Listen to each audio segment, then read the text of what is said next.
안녕하세요. 토요미스테리 디바달리아입니다. 여러분, 저는 학창시절 아라시라는 가수를 좋아했었습니다. 아시는 분들도 계실 테지만 일본의 유명 아이돌 그룹이었어요. 그래서 오늘의 사건이 저에게는 좀 더 충격적으로 다가왔는데요.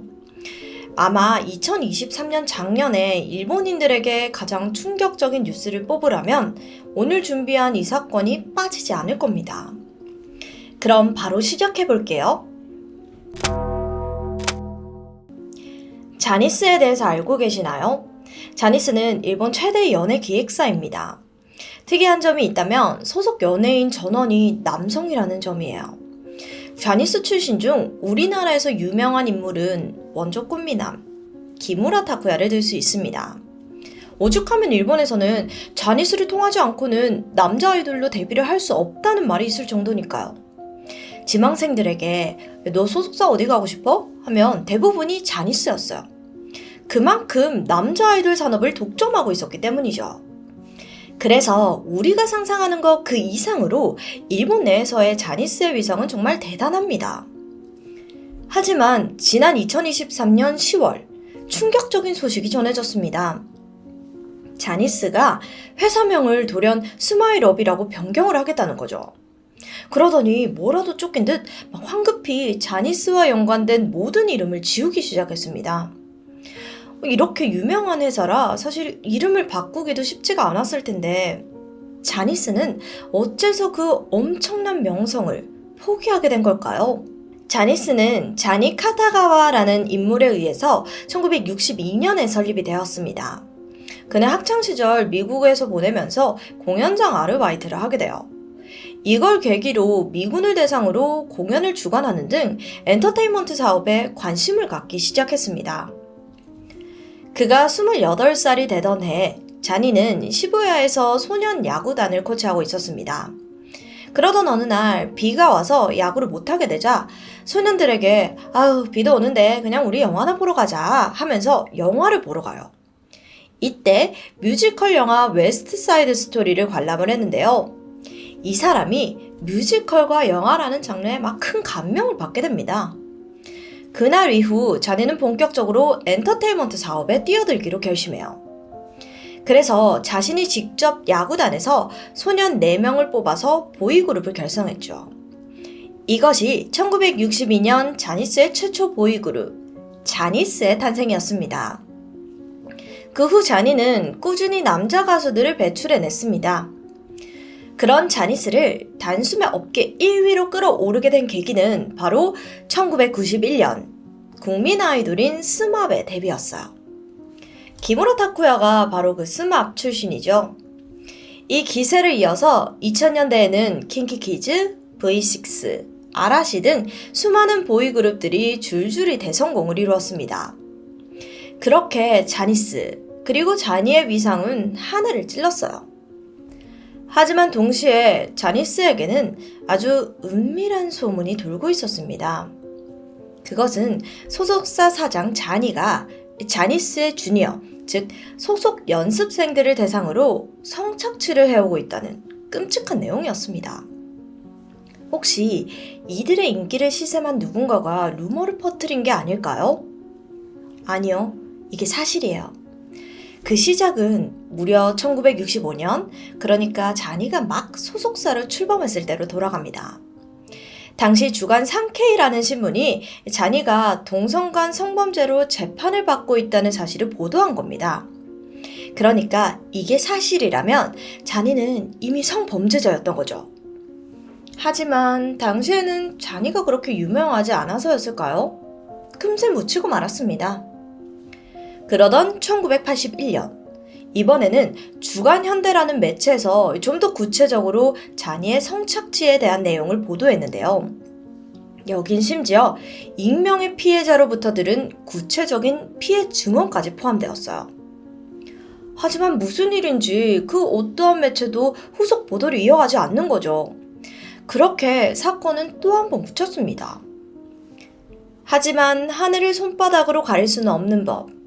그로부터 7년이 흐른 1988년.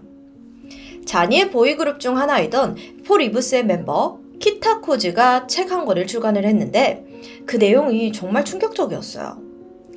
나와 자니는 애인, 아니 부부였다. 여기에는 키타코즈가 자니로부터 당한 성착취에 대한 내용이 상당히 적나라하게 적혀 있었습니다. 이 책은 금세 베스트셀러가 되었죠. 그가 자신과 자니를 부부라고 말한 건 두 사람이 동거를 했기 때문인데요. 이 내용이 충격적임에도 불구하고 이번에도 언론사는 침묵했습니다. 그리고 바로 다음 해인 1989년 보이그룹 자니스의 멤버였던 나카타니료가 자니스의 역습이라는 책을 출간했습니다. 이 책 역시 내용은 같았어요. 그가 자니로부터 당한 성착취에 대한 내용이었는데 료는 겨우 11살 때부터 그의 맨션에 불려다녔다고 해요. 그리고 이렇게 하면 기분이 좋다라는 말을 들으면서 여러 번의 성범죄를 당했음을 주장했습니다. 또 있습니다. 보이그룹 주크박스의 멤버였던 오타니준, 야나세 카오루 또한 구체적인 성착취 피해를 증언했습니다. 심지어 카오루는 교통사고를 당해서 병상에 있을 때마저 성범죄를 당했다고 하죠. 자니스의 주니어, 즉 연습생이었던 키야마 쇼고 역시 자신이 15살 때부터 17살 때까지 자니의 성노예나 다름없는 삶을 살아왔다고 합니다. 그런데요, 이 피해자들의 증언에는 공통점이 있습니다. 보니까 당시 자니는 맨션 펜트하우스에 거주 중이었어요. 이때 두 집을 이어서 한쪽은 자택, 한쪽은 자니스 주니어의 합숙소로 운영을 했었는데 뭔가 좀 이상하죠. 소속사 사장과 연습생들의 숙소가 붙어 있다는 사실 자체가 좀 기괴하잖아요. 이건 모두 자니의 추악한 욕망을 채우기 위한 것이었습니다.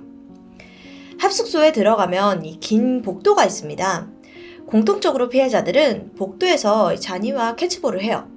막 캐치볼을 하다가 땀 너무 많이 흘렸다 이러면서 거품 목욕을 하러 함께 욕실로 들어가게 됩니다. 그럼 그곳에서 추행을 당하게 되죠.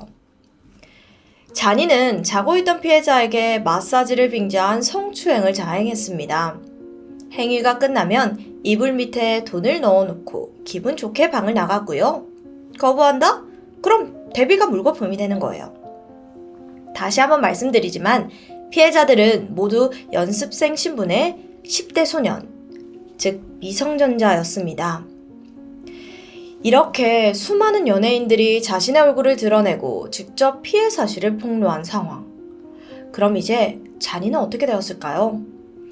우리의 상상대로라면 그는 조사를 받았겠죠. 하지만 진짜 무서운 사실은 메이저 언론이 잠잠한 겁니다. 아니 도대체 어째서요?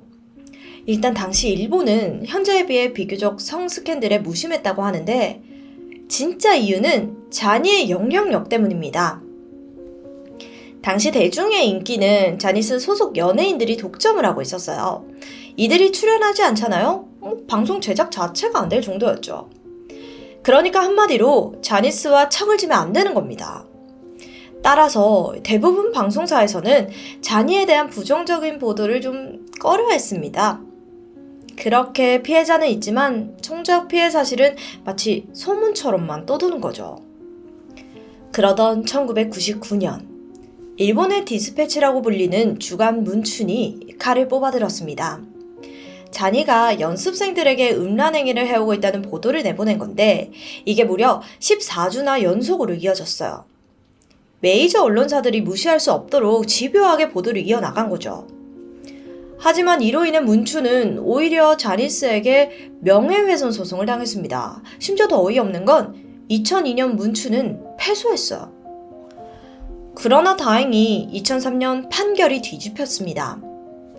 도쿄 고등법원은 문춘이 보도한 내용은 사실이기 때문에 명예훼손이라 볼 수 없다며 문춘의 손을 들어줬죠. 이로써 자니가 성범죄를 저질렀다는 건 공식화된 셈입니다. 이를 계기로 일본 국회에서도 자니의 성착취 행위에 대한 심의가 이루어졌어요. 하지만 이때도 메이저 언론사는 계속해서 침묵을 하는데요.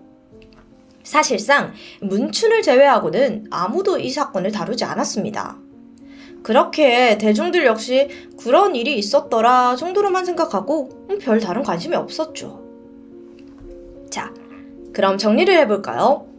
피해자들의 피해 사실 고백, 몇몇 중소 언론사들의 보도, 그리고 메이저 언론사의 침묵, 대중의 무관심, 이렇게 이어지는 거예요.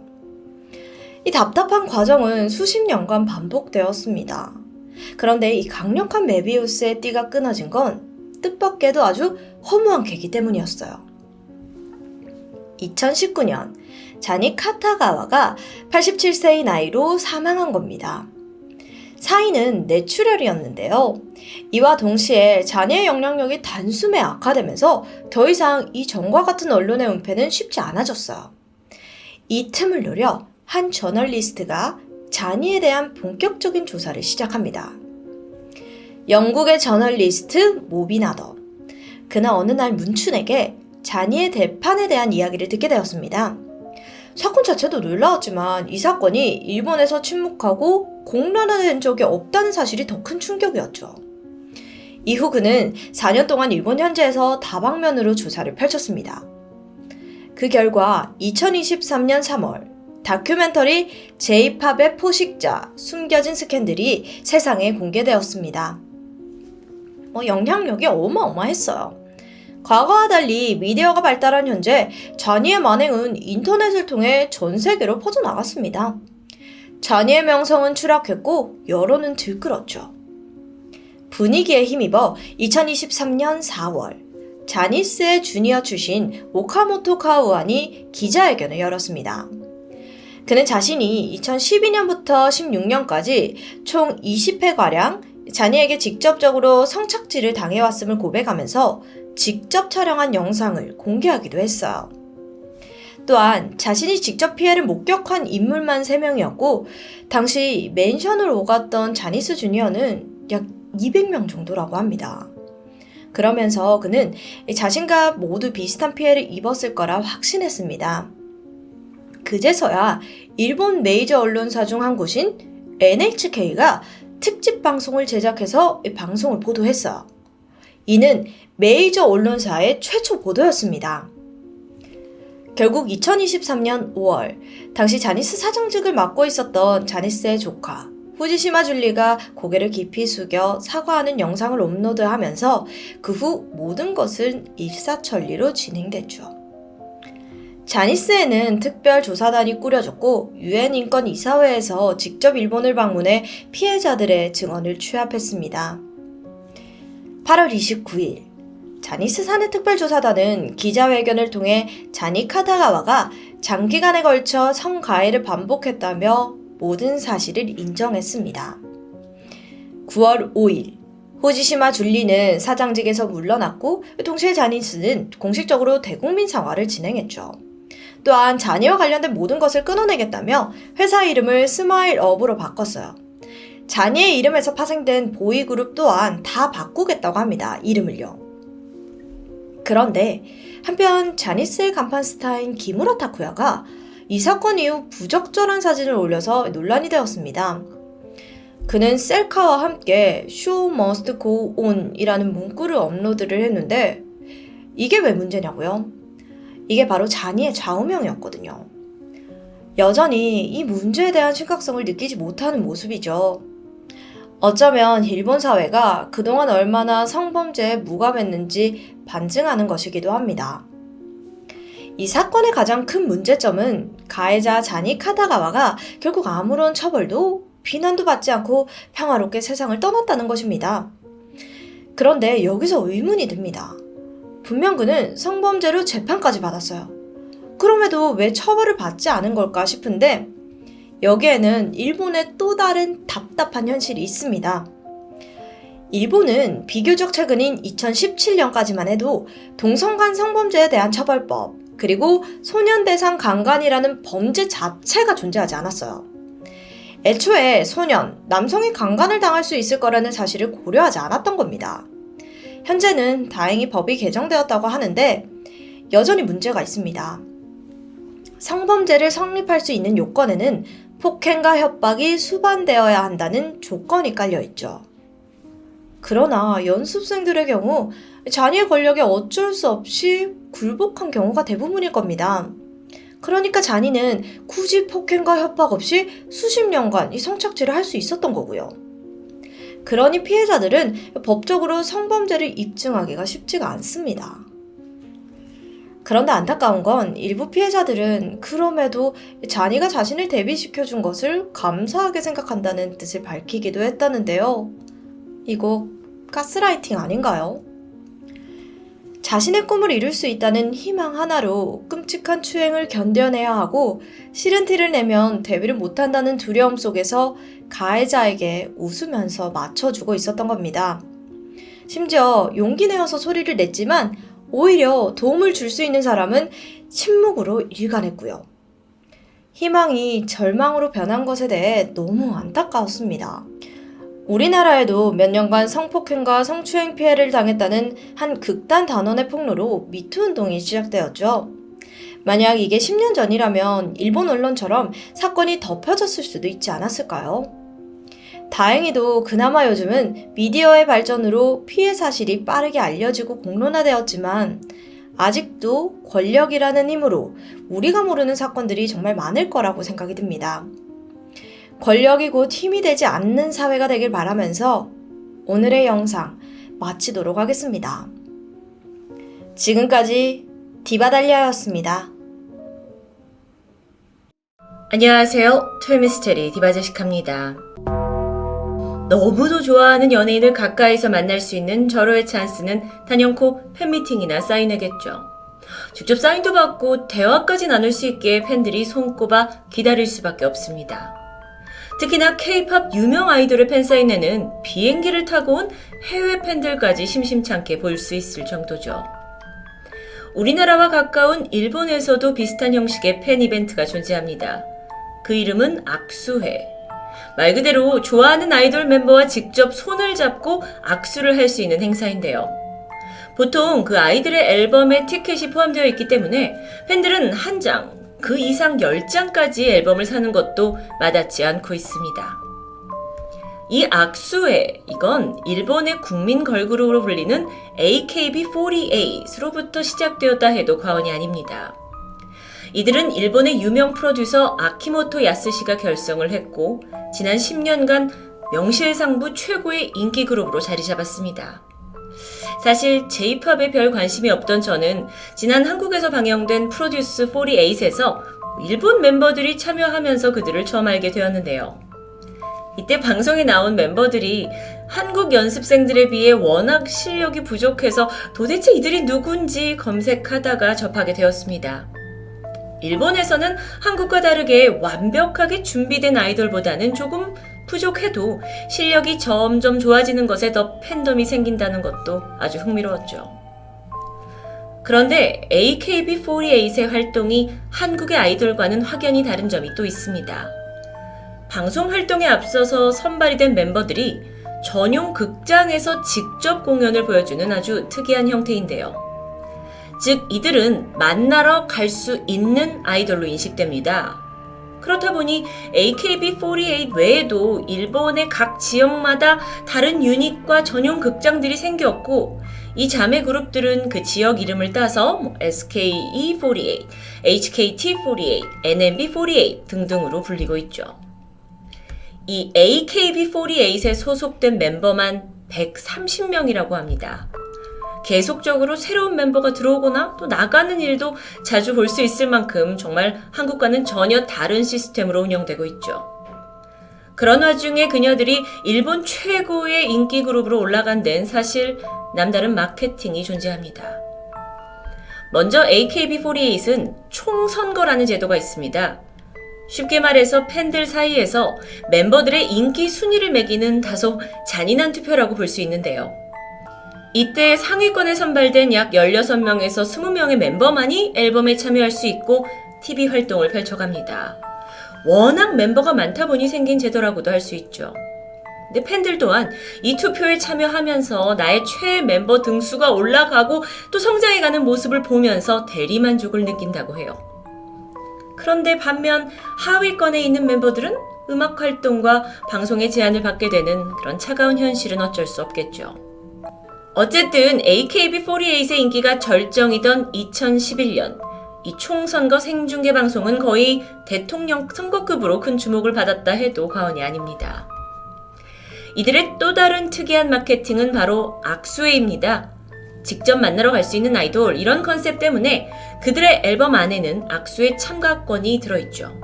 악수회 가면 멤버와 1대1로 악수를 하고 짧게는 7초, 길게는 1분까지의 대화의 기회도 주어집니다. 당연히 팬들한테는 설레는 시간이고 또 그만큼 소속사 입장에서는 음반 판매까지 이어지는 절호의 시스템이죠. AKB48의 음반 판매량이 매우 높은 것도 바로 이 악수회 티켓 때문이라고 할 수 있습니다.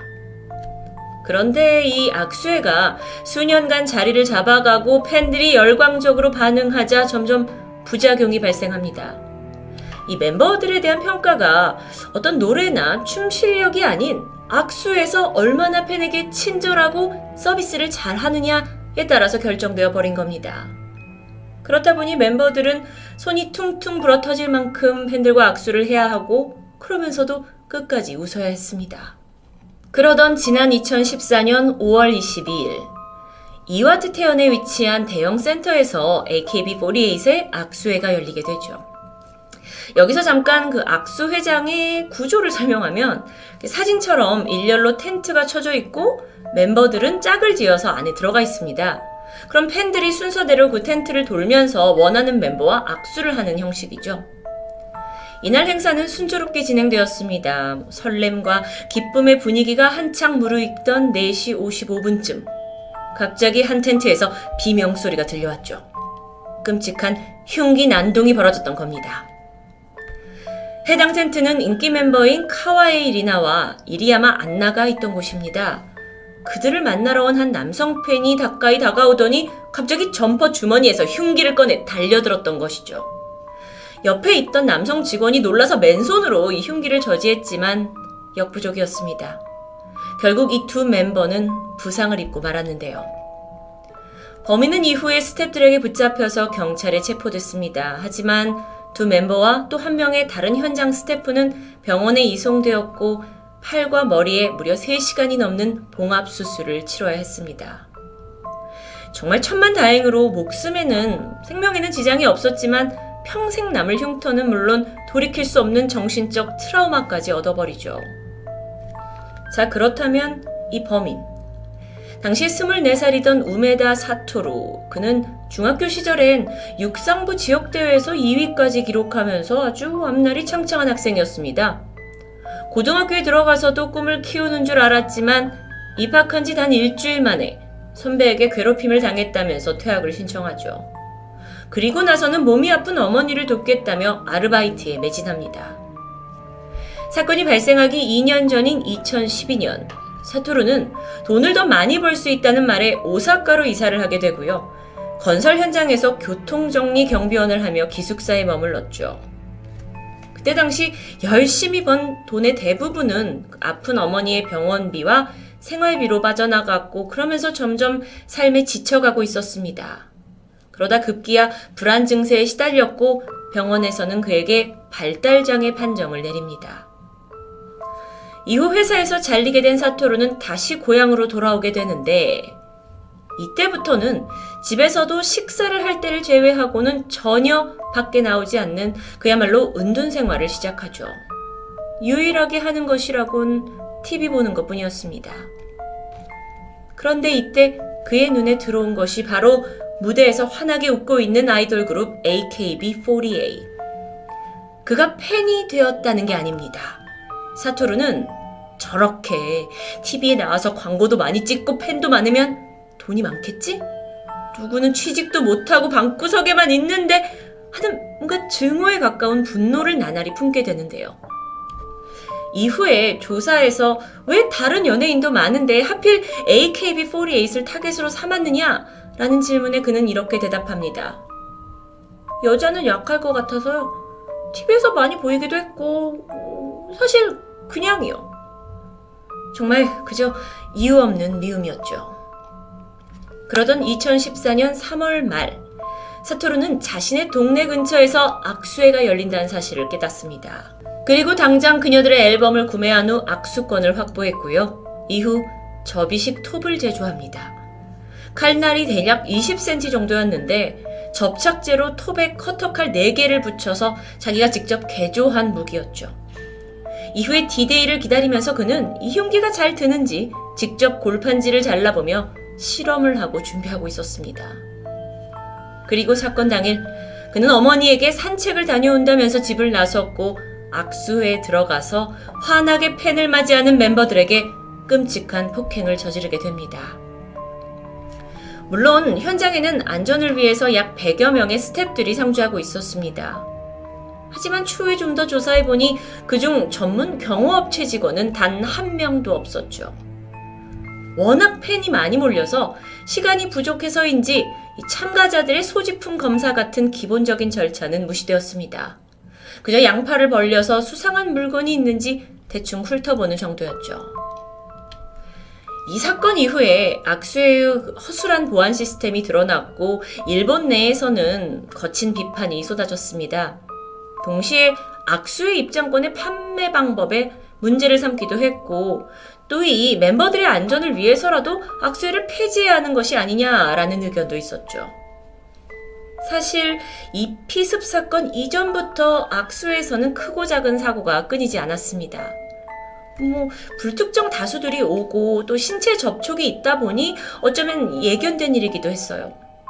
일부 극성팬의 경우에는 손바닥에 책 같은 정말 정체불명의 이물질을 묻힌 채 악수를 하기도 했고 악수를 하는 척하면서 멤버들의 치마에 손을 넣거나 몸을 더듬는 아주 해괴한 성추행 역시 빈번했습니다. 게다가 안티팬들마저 악수에 참여해서 자기가 싫어하는 멤버의 면전에 욕을 날리기도 했고요. 그럼에도 불구하고 AKB48 멤버들은 웃는 얼굴로 팬을 대해야만 살아남을 수 있었고 그렇게 수천 명의 사람들과 손이 퉁퉁 붓도록 악수를 이어갑니다. 정말 이 악수회가 순수한 팬 미팅인지에 대한 의문이 드는 부분입니다. 그래서 알고 보니까 악수회가 사실은 일본의 유흥업계에서 시작된 아이디어라는 게 알려집니다. 술집에서 돈을 내고 원하는 상대와 스킨십을 할 수 있는 시스템을 어쩌면 조금 변형해서 옮겨왔다는 것이죠. 실제로 AKB48이 만들어질 당시에 주요 스텝 중 한 명이자 이 악수회를 제안한 토가사키 토모노부는 과거의 유흥업계 종사자로 이름이 나 있습니다. 하지만 이런 사실이 밝혀졌음에도 불구하고 대부분의 일본 연예계 관계자들은 악수회 폐지는 곤란하다고 입을 모으고 있습니다. 왜냐하면 악수회라는 게 단순 팬 이벤트가 아닌 앨범 판매를 올리는 아이돌 사업 최대의 상술이기 때문입니다. 그나마 그날의 피습 사건 이후 달라진 게 있다면 모든 악수회장에 금속 탐지기가 설치되었고 경비 체제가 강화되었을 뿐입니다. 그 당시 피해 멤버 중 한 명인 이리야마 안나는 사건 이후에 트라우마로 인해 더 이상 악수회에 참여할 수 없었습니다. 당시 그녀는 손가락에 큰 부상을 입었는데 지금까지도 손가락이 제대로 펴지지 않아서 글씨를 쓰는데 어려움이 있다고 전했죠. 자, 그렇다면 범행을 저지른 사토루. 그는 징역 7년을 선고받았고 교도소에 수감되는데 올해 2021년 출소 예정입니다. 일본에서만 존재하는 특이한 팬미팅 악수회. 여전히 아이돌에게는 중요한 이벤트로 자리 잡았습니다. 물론 팬들에게는 좋아하는 연예인의 손도 잡고 대화까지 하는 즐거운 기회죠. 하지만 멤버들이 하루에 3,000번 정도 악수를 해야 하고 이걸 또 3일 동안 지속했을 때 이게 정말 우리가 좋아하는 그 아이돌을 위한 일일까요? 특히나 아이돌 피습 사건은 순수한 팬심을 이용한 소속사의 어떤 돈벌이 전략에서 비롯된 아주 안타까운 사건이었기 때문에 씁쓸함을 남깁니다. 물론 타 문화에 대해 제가 이래라 저래라 할 권리는 없지만 뭔가 잘못된 길을 가는 걸 그저 바라보는 것이 안타까운데요. 토요미스테리 디바제시카였습니다.